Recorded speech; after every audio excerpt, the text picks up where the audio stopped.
Hello guys, good afternoon. Andito ko ngayon sa aking taniman ng palay. Meron na sana akong itatanong sa mga ka-farmers ko o kasaka ko diyan. Kung anong mabisang gamot po dito sa sakit na ganito.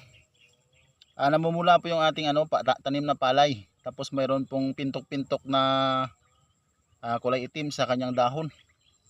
Ano po bang magandang i-spray dito o i-apply para mawala yung yung ganitong klaseng sakit ng palay? Noong nakaraan experience ko namumula lang, pero ngayon yung palay natin nagkaroon na naman ng ganitong klaseng sakit. Ano po bang sakit ito mga ka-farmers? Kailangan ko yung yung tulong nyo. Kung may masasuggest kayo sa akin na mga fungicide o pesticide para mapuksa itong klaseng sakit ng ating palay.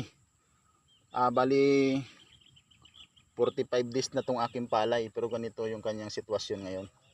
Inaplayan ko na ito ng fertilizer, pero bakit ganito yung kalabasan niya, namumula. Tapos mayroon siyang unti-unti pong namamatay yung dahon niya. Kung nakita, ipapakita ko sa inyo ito.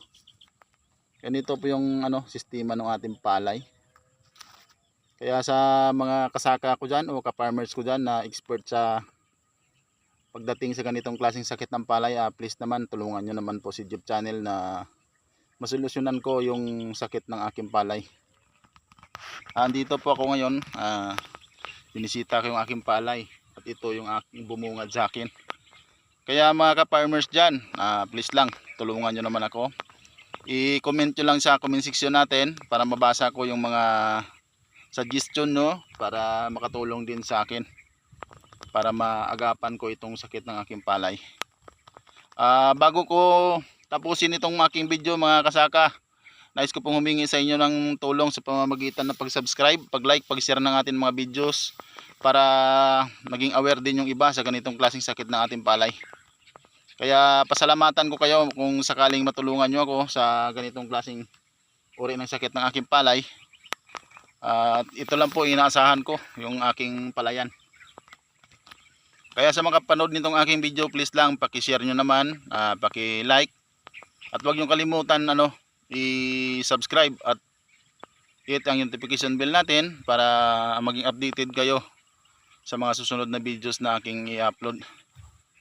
Bali yung isang variety kong palay nung nakaraan, mapula din to, pero na gumaling yung kanyang sakit. Pero dito sa kabila, sa isang variety ko, nanatiling mapula. Tapos parang lumala na nga, nagkaroon na ng batik-batik yung kanyang dahon. Kasalukuyan po ako dito ngayong nagtatanggal ng damo sa ating palay, kasi hindi po napuksa nung ating herbicide na in-apply. Kaya ito, humingi po ako ng tulong sa inyo. Baka may maibigay kayong solusyon sa akin na makatulong din sa akin. Kung anong klaseng pamuksa dito, baka makayanan natin bilhin. O kung nakikita nyo, pulang-pula.